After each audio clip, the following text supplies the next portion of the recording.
Antes de venir como el justo juez, vengo como el Rey de misericordia.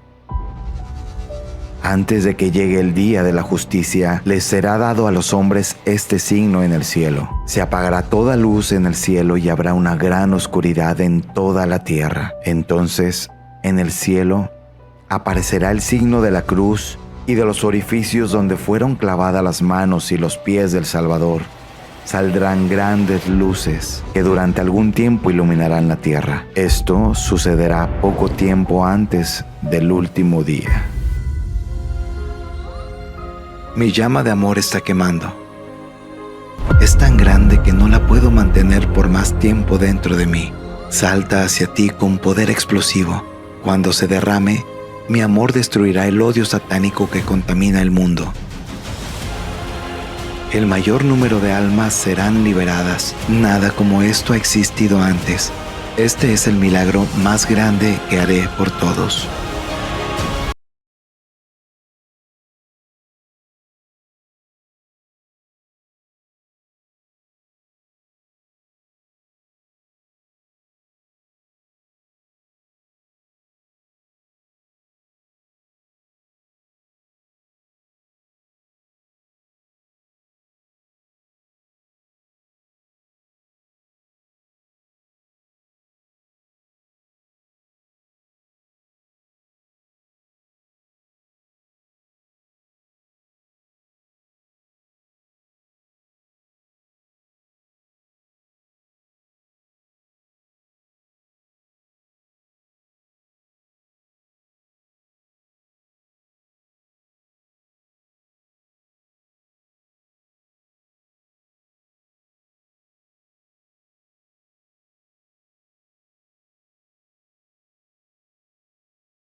And that's when you do start thinking you need a vacation from sanctification, we need vacations, we need to rest from servile labor, certainly.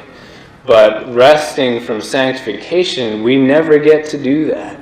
And if we do, it's precisely when we decide we need breaks from striving to grow in holiness, it's precisely then that striving to grow in holiness, striving to grow in His will, becomes a burden instead of a joy.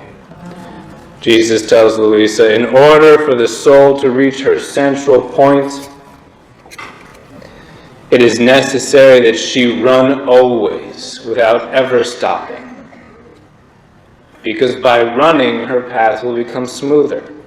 And as she keeps going, the point which she must reach in order to find her center will be manifested to her. And along the way, the grace which is necessary to her journey will be administered to her in such a way that, helped by grace, she will not feel the weight of her toiling or of life. All the opposite for one who walks and stops. In fact, just by stopping, she will feel the tiredness of those steps which she has already taken, and will lose stamina for the journey. By not walking, she will not be able to see her point, which is a good most high, and she will not be attracted to it. Not seeing her run, grace will not give itself in vain, and her life will become unbearable, because idleness produces boredom and bother. So we run always, and obviously this is symbolic. I wouldn't do well literally running always, but we run always in His will, journeying to grow ever higher and closer to Him, which we will always be able to do on this earth. We'll all have infinite room to grow, truly. Jesus even tells Luisa that the virtues themselves are infinite. And if even they are infinite, certainly His will is. So we'll always need to be running and growing, certainly in our own journey in the divine will, but also in proclaiming it. Because human nature is not like machines. Machines, the world's best machine, we talked about this a bit earlier, is nothing compared to the tiniest work of God. And human nature is the greatest work of God. So we are not like machines who need breaks, who need to cool off after their radiators start overheating or whatever. It's the opposite for us. Human nature gains energy by expending energy. And sometimes we'll have to catch our breath, sure. Sometimes you gotta definitely take your Sunday's rest, definitely be moderate with servile labor and all that. But I'm talking about sanctification here, the journey in the divine will. We never rest in that. We never rest in striving to become saints. It's probably maybe the single thing Luisa exhorted most often in her letters. Make yourself a saint. She was always saying that to people. And this, I think, is why, if you look around, you'll see some people accomplishing almost nothing with their lives, decades and decades and decades. And then other people, it seems in a week, they do what these other people can't manage in decades. It's because it gets down to this. Are you always running after the goal that God has presented to you? Or are you treating it as this burden that you're always looking for breaks from? So when do we get a break then? When do we get a break from striving to become holier and merit and grow in virtue and all that? When do we get a vacation from it? When do we get to rest? When we rest in peace. When we die, exactly. When we die, we get to rest. In heaven, there's no more toil of any, not even any joyful toil. There's joy, infinite joy, of course, but no more toil of any sort there. No more fighting. No more merit, though, either. For heaven is for basking in whatever merit we build upon earth for all eternity. It's not for acquiring any new merit. Jesus tells Luisa, the blessed in heaven remain anxious to be overwhelmed again in the operating act of my will in the creature on earth. Oh, how they long for it. They feel themselves more embellished and they experience the beautiful happiness of the conquering act of my will in the creature. That which is lacking to them in heaven, because up there are no conquests, nor can they acquire any more conquests. And enough and a no more is placed on what they have done on earth. So that they're blessed in heaven, they're never lamenting, they're never in pain, they're never, but still, they're not acquiring any new merits. You could almost say, in maybe a slightly non-literal way, that they envy our ability to continue to merit through our toil, through our growing, through our suffering in His will, offering it all up to Him, none of which we can do. The moment we die, all that's done. All those opportunities are gone forever. No second chances, no reincarnation, not even in purgatory can you acquire more merit. There you can only get purified through suffering. And you'll be joyful in purgatory, you will love God there, certainly. But the suffering there, you're not acquiring any more merit. Only here can we acquire merit through that. So that's our mission, that's our calling. As Jesus even said to St. Faustina, go fortified by my grace and fight for my kingdom in human souls. Fight as a king's child would. And remember that the days of your exile will pass quickly, and with them the possibility of earning merit for heaven. I expect from you, my child, a great number of souls who will glorify my mercy for all eternity. That you may answer my call worthily, receive me daily in Holy Communion. It will give you strength. And I take that to heart as our task in the divine will. The divine will is certainly in St. Faustina's revelations, and as Jesus tells her to fight for His kingdom in human souls, that's fighting for the kingdom of the divine will. We of course know that will bring them to heaven, which is definitely what we above all want, along with building up as much treasures in heaven as possible. Okay.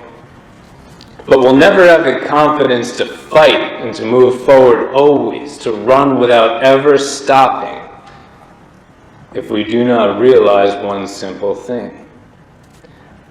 You can do this. You can do it. You will.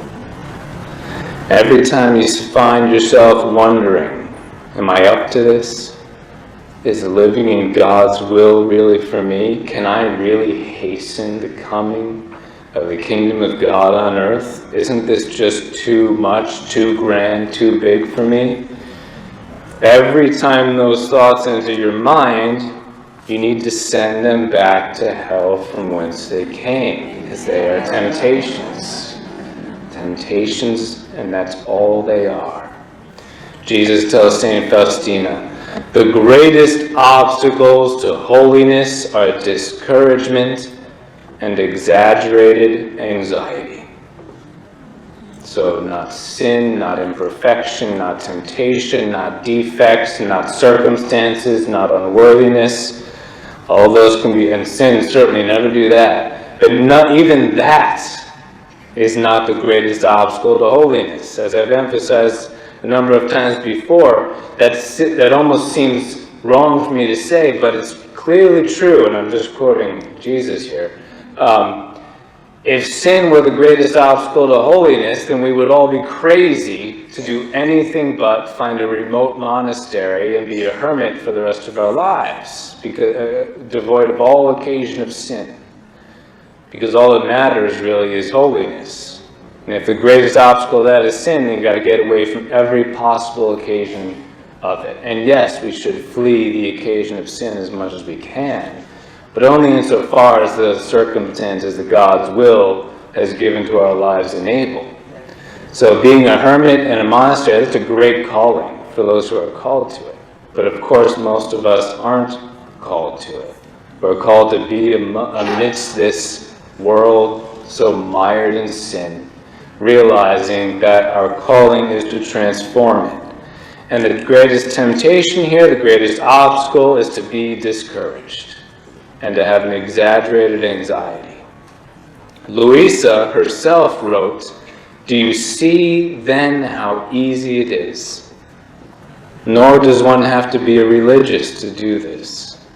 The sanctity of living in the divine will is for all. Or rather, to tell you the truth, it is for all those who want it. Let us be attentive. It takes nothing but a firm decision of wanting to live in the holy will. It is Jesus who wants it. He will cover us with his love, hide us within his light, and he will reach the extent of making up for us in all that we are unable to do." She doesn't even just say, "Help us." He'll certainly do that. But he'll make up for us. That's an even greater promise. It doesn't excuse us from doing anything we're called to. But anything we truly can't manage because it's beyond our strength, he'll just make up for it. He will. That's how much he wants this. He wants us to live in his will way more than we could ever want it. He says he will make it easy so long as we want it, to the point of superabounding with such an outpouring of grace that sacrifice itself will appear easy. So it's paradoxical, yes. There will be sacrifice. It doesn't make our life look easy from the outside, living in the divine will, but we shouldn't want an easy life in that regard anyway. It's about an infusion of grace that makes anything easy for us interiorly to bear. He says that so long as we yearn to live in the divine will and take the first step, that he will take care of the rest. He says, "My daughter, in order to enter into my will, there are neither paths nor doors nor keys, because my will is everywhere. The creature must do nothing other than remove the little stone of her own will. It's everywhere. No path to it, no doors, no keys. So what are you doing at any given moment? Driving, walking, shopping, lying in bed trying to fall asleep, trying not to fall asleep while some knucklehead has given a talk at a conference, whatever you're doing, divine will is there. You don't have to go anywhere else to find it. It's right there. And it's just waiting for your fiat, which is the removal, Jesus says here, of the little stone of the self-will. And he continues, if the soul removes a little stone of her will, at that very instant, she flows into me and I into her. And she finds all my goods at her disposal, strength, light, health, whatever she wants. This is why there are no paths, doors, or keys. It is enough to want it and everything is done. My will takes charge of everything and of giving her what she lacks. So it's not about you, it's not about me, it's not about us. It's about what God wants to do in us. It's about what he wants. And as soon as we start making this about ourselves, we're going to fall into traps and temptations, thinking, well, how can I be greater than saints of other times? It doesn't make sense. We're not greater. It's not about us. It's about God giving a greater gift. It doesn't make you greater than St. Joseph or anything like that. That would be completely misinterpreting it. Jesus tells Luisa, we know that the creature has nothing to give us, and our love imposes itself to give our acts as if they might be hers. And I wish I had found the quote before. It just came to me recently. The very last entry of St. Faustina's diary. She says, after all these years of unbelievable mysticism and suffering and union with Christ and prayers you can't imagine. I mean, you read her diary just like Luisa's, and you're blown away. You think, I could never possibly do this. Like she gave so much to God, millions of times more than I could ever manage. And yeah, it can be tempting to be discouraging, which is why Jesus reiterates this teaching so firmly to us. But St. Faustina herself, as I said in that last message, she says, and if anyone by any chance can find it, you can correct me, but I'm pretty sure she says this: I realized today that I had nothing to give to Jesus. How could she say that? After that life of mysticism that's barely matched, in the very last entry of her diary before she died, which she didn't know would be the last entry, but Jesus did. I realized today I had nothing to give him. So what did she do? She received communion, which is not giving anything to him, is it? It's purely receptive. And yet it's the greatest thing we can do. So if you think you have nothing to give him, Jesus is telling Luisa here, he knows that.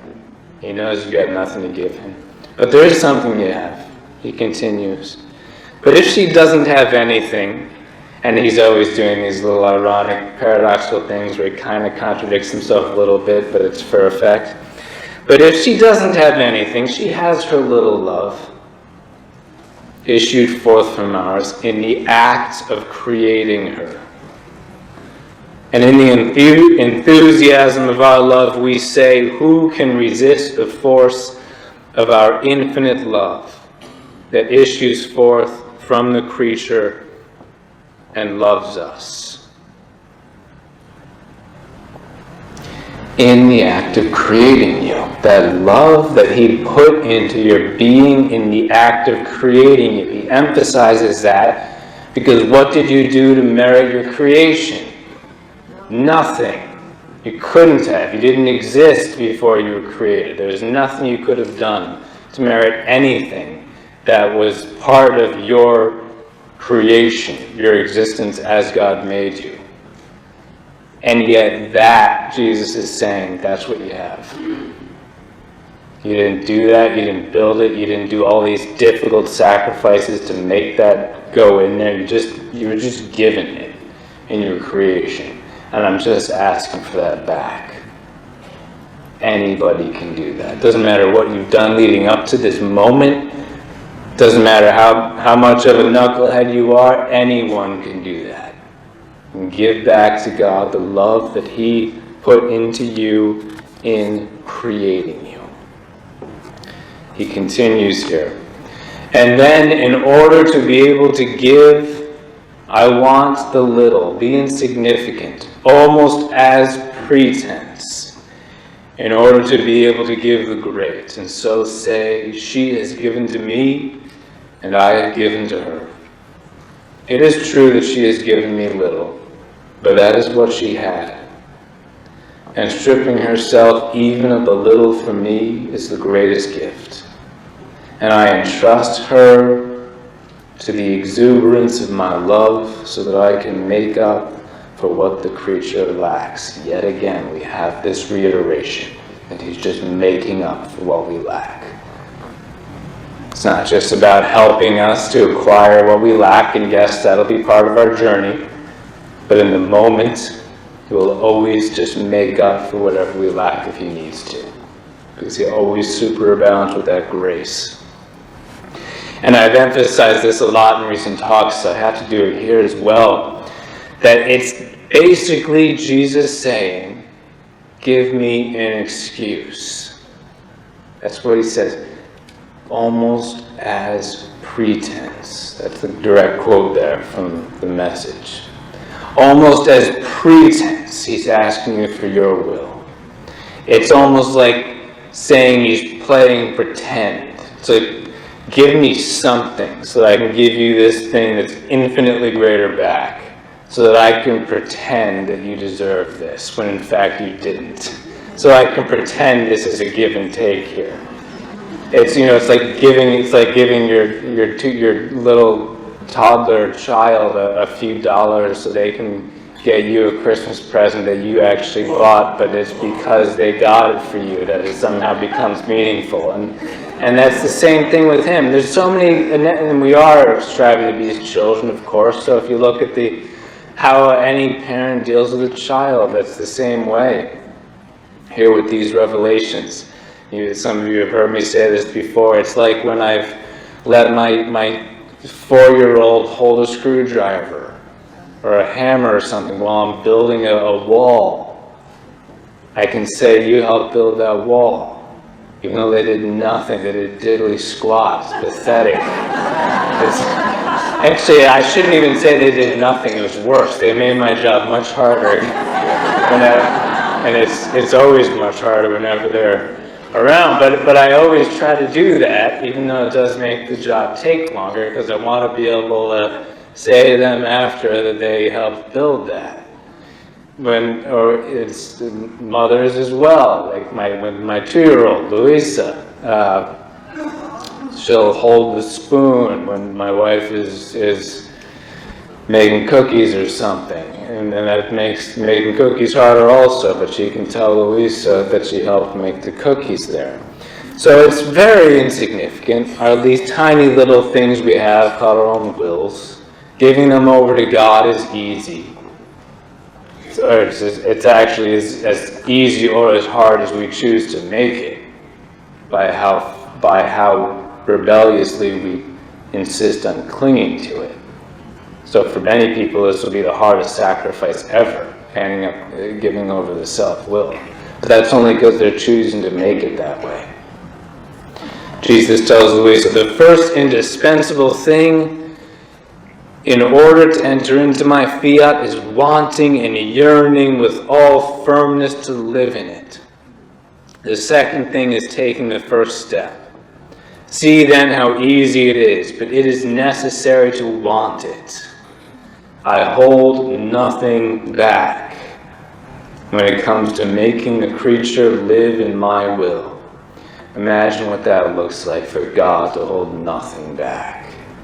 But he's only going to do that when? For those who actually want it, which is relatively few who want God's will to reign in their lives instead of their own will.